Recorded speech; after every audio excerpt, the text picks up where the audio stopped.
வணக்கம் மாஸ்டர். இன்னைக்கு நான் எடுத்துக்கிட்ட தலைப்பு நவ தர்மங்கள். நவ தர்மங்கள்னா தியான தர்மம், அஹிம்சா தர்மம், கருணா தர்மம், சாந்த தர்மம், ஆரோக்கிய தர்மம், மித்திர தர்மம், வினய தர்மம், சுவாத்தியாய தர்மம், தான தர்மம். இதில் ஒவ்வொன்றா நம்ம பார்ப்போம். அதில் தியான தர்மம். தியானம் என்ற சொல்லுக்கு உயரிய சொல் புனிதத்தன்மை. இதுல கௌதம புத்தர் நமக்கு கொடுத்த எல்லா தர்மங்கள்லையுமே மிகவும் அதிமிக உயரியதானது இந்த தியான தர்மம். நமக்கு சகல சௌபாகியங்களும் நமக்கு வேணும்னு சொன்னா நான் தர்மத்தை நம்ம கடைபிடிக்கணும். நம்மளுடைய தியானமே நமது தர்மமா. அனைத்து தர்மங்களும் மிக உயர்ந்தது என்று ஸ்ரீகிருஷ்ணர் பகவத்கீதை மூலமா உணர்த்திருக்கிறார். அதே மாதிரி எல்லா மதத்தவங்களும் அவங்க தத்தம் பாணியில இந்த தியானத்தை பத்தி சொல்லியிருக்காங்க. அதனால நாமும் அந்த தியானத்தை கடைபிடிச்சோம், தியான தர்மத்தை கடைபிடிச்சு புனித தன்மை அடையணும். இந்த உலகாய துன்பங்கள்ல இருந்து கூட நம்மளை விடுவித்துக் கொள்ள நம்ம கவனம் எங்க இருக்கணும்னு அந்த தியான தர்மத்தின் மீது இருக்கணும். அடுத்ததான் அஹிம்சா தர்மம்.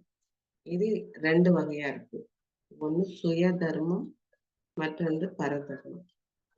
சுய தர்மம்னா ஆன்மீகம் மூலமா ஆன்மாவின் சத்தியத்தை உணர்ந்து சுய அனுபவத்தின் மூலமா சுய அனுபவங்களோட கிரகித்து அதுக்கு தகுந்த மாதிரி நடந்துக்கிறது. அடுத்தது பரதர்மமான பரதர்ம அஹிம்சை தர்மத்தை கடைபிடிக்கும்.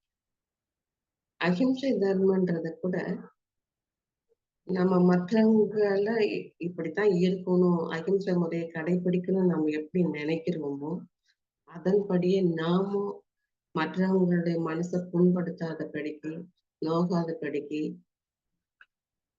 அவங்கள்ட்ட அன்பா நடந்துக்கிறது கூட ஒரு அஹிம்சை தர்மமே. விலங்கினங்கள்கிட்ட கூட நம்ம கருணையும் அன்பையும் காட்டணும். அப்படி நம்ம காட்டாம போன இந்த 2 தர்மங்களும் கூட நமக்கு கிடைக்காம போயிடும். ஸோ இந்த இதுக்கு இந்த இதை கூட நம்ம தெரிஞ்சுக்கணும்னா, இந்த கர்ம சித்தாந்தத்தை தெரிஞ்சுக்கிறதுக்கு கூட அதை அறிஞ்சுக்கணும்னா ஒரு பிறவியில தெரிஞ்சுட்டு வரவங்களுக்கு ஞானியின் பேர். இதையே பல பிறவிகள்ல அந்த சித்தாந்தம் தெரிஞ்சுக்கிறவங்க பிரம்ம ஞானியின் பேர். அதனால எல்லாரும் நம்ம ஞானத்தை பெற்று அதன்படி நம்ம நடந்துக்கிறது நல்லது. 3வது மித்திர தர்மம். மித்திரன்னா நட்பு, நட்புன்னா நேயம். இந்த நட்புன்றது மனித குலத்துக்கு மட்டும் இல்லை, தாவர இனம், பறவை இனம், நீர்வாழ் உயிரினம், விலங்கினம் போன்ற எல்லாத்துக்கும் பொதுவானது.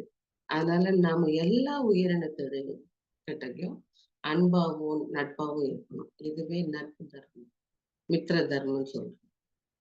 இதுக்கு உதாரணமா சிவனார் குடும்பத்தை பத்தி நம்ம சொல்லணும்.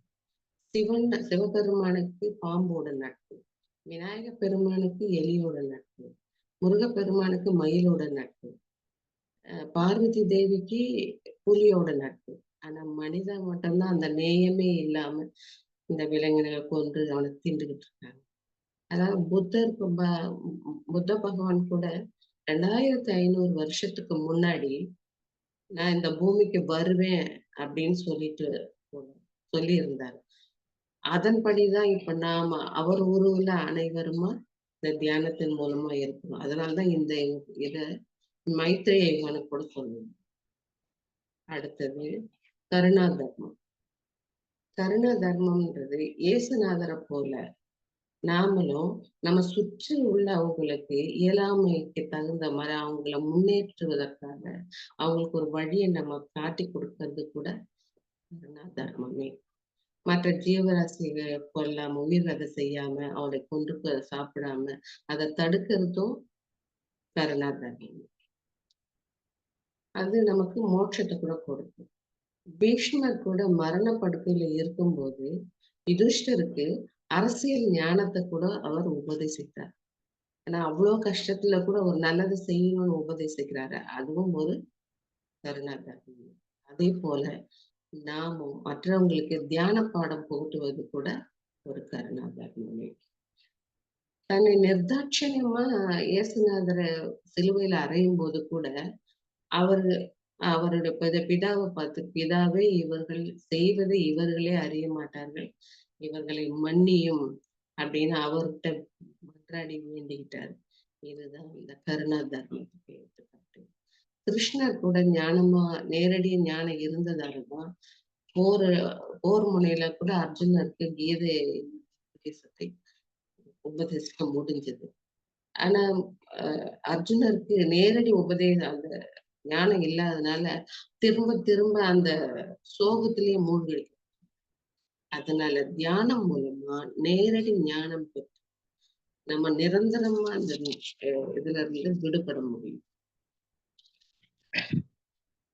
அதோட மறைமுக ஞானமும் சேரும்போது தான் நம்ம பரிபூரண ஞானத்தையும் அடையும். அடுத்தது சாந்த தர்மம். நம் மனம் எப்பவுமே சாந்தமாகவும், அமைதியாகவும். இந்த அமைதியற்ற நிலையில நமக்கு ஏதாவது ஒரு கோபம் வரும்போது கூட நாமளே அந்த நேரத்துல இத மாரி ஒரு மந்திரத்த உபயோகிக்கலாம். ஓம் சாந்தி, சாந்தி, சாந்தின்னு சொல்லும்போது, நம்ம மனசு கூட கொஞ்சம் அமைதி அடையும். இதுக்கு ரஷ்யா நாட்டை சேர்ந்த ஒரு மகா ஞானி என்ன சொன்னாருன்னா, அவங்களுடைய மகன பார்த்து, "மகனே உன்னை யாராவது அடித்தாலோ, திட்டுனாலும், நீ திருப்பி அடிக்கலாம், அவங்கள திட்டலாம், ஏன் கொலை கூட செய்யலாம். ஆனா அத உடனே செய்ய வேண்டாம். 24 மணி நேரம் கழிச்சு செய்யி" அப்படின்னு சொல்லிட்டு, அவர் அந்த உபதேசம் சொல்லிட்டு போயிட்டாரு. அது எதுக்காக அந்த மாத்தி சொல்றாரு சொன்னா, உடனே சொல்லும்போது அது கோப அ வேஷ வேகத்தினால அது தவறா போய் முடியுன்றதுனாலயும், அந்த கோபத்த தணிக்கிறதுக்காக அந்த 24 மணி நேரத்துக்கு பிறகு நம்ம அத யோசிக்கும்போது இத செய்யணுமா? அது அவங்களுடைய தவறு அப்படின்னு சொல்லிட்டு அவங்க சாந்த நிலைக்கு வரணும். இதுல அதே மாரி பகவான் புத்தர் கூட ஒரு சமயம் பிச்சை எடுக்க போயிருக்காரு. அப்போ ஒரு செல்வந்தர் வந்துட்டு அவர பார்த்து, "நீ நல்லா தானே இருக்க. உன் உடம்பு நல்லா தானே இருக்கு. எதுக்காக பிச்சை எடுக்கிறன்னு?" ஒரு மாரி ஏளனமா பேசிட்டாரு. ஆனா புத்தரோட இருந்த சீடர்கள் வந்து கோபப்பட்டாங்க. ஆனா புத்தர் சாந்தமா இருந்தார். கொஞ்ச நேரம் கழிச்ச பிறகு அதே செல்வந்தருக்கு என்ன தோணுச்சோ, அவர் பாக்கெட்ல இருந்து கொஞ்சம் நாணயங்கள் எடுத்து புத்தருக்கு கொடுக்கறதுக்காக வந்தார். ஆனா புத்தர் அத பெற்றுக்கொள்ளல. அத வாங்கிக்கல. அவர் வாங்காதனால அவருக்கு பார்த்துட்டு திருப்பி அந்த பணத்த எடுத்து தன் பையிலேயே போட்டுக்கிட்டாரு. அப்போ புத்தர் கேட்டாரு, "ஐயா, நீங்கள் கொடுத்த நாணயத்த நான் பெற்றுக்கொள்ள மறுத்ததால, பெற்றுக்கொள்ளாதனால நீங்க பையில போட்டுக்கிட்டீங்க, பத்திரப்படுத்திக்கிட்டீங்க. அதே போல நீங்க சொன்ன அந்த வார்த்தைகள், அ அ அது மனச நோகடிக்குது இல்லையா? அந்த மாரி வார்த்தைகள், அவதூறான வார்த்தைகளும் நான் ஏத்துக்கல. அதையும் நீங்க எடுத்து உங்க பையில போட்டுக்கிடுங்க" அப்படின்னு அவர் சொன்ன உடனே, அவருக்கே மனசு ஒரு மாதிரி ஆயிட்டு, உடனே தவற புரிந்து புத்தர் கால்ல விழுந்து மன்னிப்பு கேட்டார். இது எதுக்குன்னா, அந்த சாந்த நிலைக்கு, அந்த சாந்த தர்மத்த அவர் எப்படி கடைபிடித்தார். மத்தவங்கள மனச புண்படாத படிக்கு அவர் அத பேசி சாந்தத்த உருவாக்குனார். இந்த சாந்த தர்மத்தை நாமளும் அடுத்தது ஆரோக்கிய தர்மம். தர்மத்துல இந்த ஆரோக்கியமும் முக்கியமானது. ஏன்னா, அ இதுக்கு இந்த இதுக்கு யுக்த ஆகாரம் என்று சொல்லுவோம். யுக்தன்னா சுத்தமான சாத்வீக சைவ உணவு. அசைவ உணவு உண்றவங்களும் உண்டு. ஆனா அசைவ உணவ நம்ம சாப்பிடும்போது, நம்ம ஆன்மீக அந்த அசைவ உணவு உண்றதுனால, ஆன்ம சக்தி குறைந்து, உடல் வலிமையும், உடல் சீர்குலைந்து நோய்வாய்ப்பட்டு விடுவோம். அதனால இந்த அசைவ உணவு உடலுக்கு நல்லதில்லன்றத உணர்ந்து, அத சாப்பிடாம யாரு கடைபிடிக்கிறாங்க, அவங்க பக்திமான்களா இருப்பாங்க. அதுக்காக தான் ஒரு நாள் பருப்பொருள், அடுத்த நாள் திரவ பொருள், 3ஆம் நாள் உபவாசம்னு சொல்லிட்டு, நாம வாழ்க்கையில அந்த நியதிய கடைபிடிச்சோம்னா, நம்ம இந்த பௌதீக உடல் ஆரோக்கியமாகவும், பொலிவாகவும் இருக்கும். அது மட்டும் இல்ல, நம் உடல் வந்துட்டு ஒரு தொழிற்சாலை மாதிரி. அதிலுள்ள அணுக்கள் கூட ஆசான்களாகவும், மாஸ்டர்களாகவும் இருக்கு. அவற்றுக்கிட்ட எல்லாம் நாம என்ன பண்ணணும்னா, நம்ம நேயத்தோட சம்பாஷணைகளை மேற்கொள்ளும் போது, நம்ம உடல் ரொம்ப ஆரோக்கியமாக இருக்கும். நீண்ட ஆயுளும் இருக்கும். அடுத்தது சுவாத்தியாய தர்மம். நம்ம ஒவ்வொருத்தரும் சேர்த்து புத்தகங்களை படிக்கணும். புத்தகங்களையும், ஆன்மீக புத்தகங்களையும் கற்றறியணும். அத படிக்க படிக்க நமக்கு அறிவு வளர்ச்சியும், ஞானமும் கிடைக்கும். அது மட்டும் இல்ல, இது வந்து பிரமிடின் ஆன்மீக இயக்க கொள்கையில 18 கொள்கையில 2வது கொள்கை சுவாத்தியாயத்தில் சொல்லியிருக்காரு. அது புத்தகங்களை படித்தல். உயரிய ஆன்மீக புத்தகங்களை நாம படிச்சுக்கிட்டே இருக்கும்போது, அந்த அதுக்கு சம்பந்தப்பட்ட ஆசான்கள், மகான்கள் ஒரு நாள் இல்லைன்னா ஒரு நாள் நமக்கு அவர்களுடைய அனுபவத்த பகிர்ந்துக்குவாங்க. நம்மகிட்டயே பகிர்ந்துக்குவாங்க. அன்றது அந்த புத்தகம் படிக்கிறது மூலமா நமக்கு கிடைக்கும். அதே மாரி நம்ம பல பிறவிகள்ல எத்தனையோ சத்தியங்களை உணர்ந்திருந்தா கூட, இந்த பிறவியில, இந்த பூமியில நம்ம அவதரிச்சிருக்கிறது, இந்த இந்த மானிட பிறவி இந்த பூவுலகில் அவதரிப்பதால சக்திமான்களாகவும், விவேகிகளாகவும் மாறுவதற்கு இந்த சுவாத்தியாயத்தை நம்ம கடைபிடிக்கணும். நிறைய புத்தகங்களை கொடுத்து அதன் மூலமா நம்ம அந்த தர்மத்தை கடைபிடிக்கணும். அடுத்தது வினய தர்மம். வினய தர்மம்ன்றது பயமின்மை. அதாவது வினயம்னா ஆன்ம ஞானம் நமக்கு வந்து வினயத்தையும், தன்னடக்கத்தையும் நிறைய கற்றுக் கொடுக்கும். எவ்வளவு தியானம் நம்ம செய்யறோமோ, அவ்வளவு வினயம் நமக்கு. அதே மாதிரி எவ்வளவு சுவாத்தியாயம் செய்கிறோமோ, அவ்வளவு வினயம் கிடைக்கும். எவ்வளவு சத்சங்கம் பண்றோமோ, அவ்வளவு வினயம் நம்ம பெறுவோம். இதை நம்ம அடிக்கடி செய்ய செய்ய நமக்கு அடக்கமும் உண்டாகும். இதுல இந்த வினயத்தினால முடியாத காரியம் எதுவுமே கிடையாது. மகாபாரதத்துல கூட பீஷ்மரை ஜெயிச்சுக்கிறவங்க யாருமே கிடையாது. அப்பேற்பட்ட இதனால தர்மர் என்ன பண்ண ரகசியமா அவரை கொல்றதுக்கான வழி எப்படி அப்படின்றத தன்னடக்கமா அவர்கிட்ட போய் கேட்கிறேன். உங்களை போர்ல வீழ்த்துறதுக்கான உபாயத்தை எனக்கு சொல்லி தருவீங்களா அப்படின்னு சொல்லிட்டு அவர் கேட்கிறார். தன்னடக்கத்தோட தான் கேட்கிறார். அதுக்கு அவர் என்ன சொன்னாருன்னா, எனக்கு எதிரில ஒருத்தர் நபும்சகன் என்ன ஆயுதம் இல்லாம இருக்காரு. அந்த மாதிரி இருக்கும்போது நான் என் ஆயுதங்களை நான் தொடமாட்டேன், எடுக்க மாட்டேன். அந்த சமயத்துல நீங்க என்ன வதம் செய்யலாம் அப்படின்னு கூறுறாரு. அதாவது இந்த வினயத்தாலையும், தன்னடக்கத்தாலையும் எதிரிகிட்ட கூட போயிட்டு நம்மளால அந்த அறிவுரையை கேட்டு எடுத்துக்க முடியும்ன்றதுக்கு இது ஒரு எடுத்துக்காட்டு. அதனால வினயத்த தர்மத்தை நம்ம கடைபிடிச்சோம்னா படைப்புல எல்லாவற்றையும் சமநோக்கோட பார்த்து நம்ம பரம ஞானிகளாக மாறலாம். பிரம்ம ஞானிகளாக மாறலாம். அடுத்தது தான தர்மம். தான தர்மத்துல நிறைய இருக்கு. தானம் சொன்னாலே தானத்துல உயர்ந்த தானம் நிதானம் சொல்லுவாங்க. அதோட உயர்ந்த தானம் அன்னதானம் சொல்லுவாங்க. ஆனா இதுல நிறைய இருக்கு. என்னென்னக்கா கல்வி தானம், பண தானம், பொருள் தானம், வஸ்திர தானம், இப்படி பல வகை இருக்கு. சேவை தானம், இந்த மாதிரி நிறைய இருக்கு. ஆனா இந்த கல்வி, பொருள், பணம் இவையெல்லாம் நம்ம குடுக்க குடுக்க 1 டைம், 2 டைம், 3 டைம் அப்படி குடுப்போம். குடுத்த பிறகு நம்மட்ட இல்லன்னு சொல்லும்போது, அவங்களுக்கு வந்து என்ன இருக்கும்னா, வாங்குறவங்க குடுத்துட்டு தானே இருந்தாங்க. இவங்க அதுக்குள்ள இல்லன்னு சொல்ல வராங்களேன்னு அவங்களுக்கு அந்த மனசுக்கு வரும். ஆனா இதுல ஒண்ணே ஒண்ணு என்னன்னா, போதும்ன்னு சொல்லக்கூடிய ஒரே தர்மம் அன்னதானம். அத வயிறார சாப்பிட்டுட்டு, எனக்கு போதும்ன்னு சொல்லிட்டு போறாங்களே, நாளைக்கு வேணும்னு அத கேட்க மாட்டாங்க. அன்னைக்கு என்ன வேணுமோ அத கேட்டு அத எடுத்துட்டு போறாங்க. அதுதான் உயர்ந்த தானமாக கருதப்படும். நம்ம கேட்காம கொடுக்கக்கூடியது தானம். கேட்டு கொடுக்கக்கூடியது தானம். கேட்காம கொடுக்கக்கூடியது தர்மம். ஸோ தானமும் தர்மம் சேர்ந்தது. இதுக்கு நம்ம இவரை கூட சொல்லலாம். கர்ணனைய சொல்லலாம். கர்ணன் வந்துட்டு நிறைய கொடுத்து கொடுத்து கை செவந்து போனுச்சுன்னு சொல்லுவாங்க. ஏன்னா நிறைய பொருள் கொடுத்தாரு. ஆனாலும் கூட அவரு அவர் அந்த இறக்கும் தருவாயில கூட அவருக்கு சீக்கிரத்துல அந்த உயிர் போகாத காரணம் தர்ம தேவதை அவங்க இத காத்திருந்தது. அதனாலதான் அவர் சொல்றது மகா பெரியவர் கூட சொல்றார், தர்மம் தலை காக்கும் அப்படின்னு. தனக்கு மிஞ்சிதான் தர்மம் அப்படின்னு சொல்லலாம். தனக்கு மிஞ்சி தனக்கு கிடைச்ச பிறகு இன்னொரு கொடுக்கறது கிடையாது. மகா பெரியவர் சொன்னது தனக்கும் மிஞ்சிதான் தர்மம் அப்படின்னு. தனக்கு இருக்கிறதுல இன்னொருத்தருக்கு கொடுக்கறது கூட தான தர்மத்துல சிறந்தது அப்படின்னு மகா பெரியவர் சொல்லியிருக்காங்க.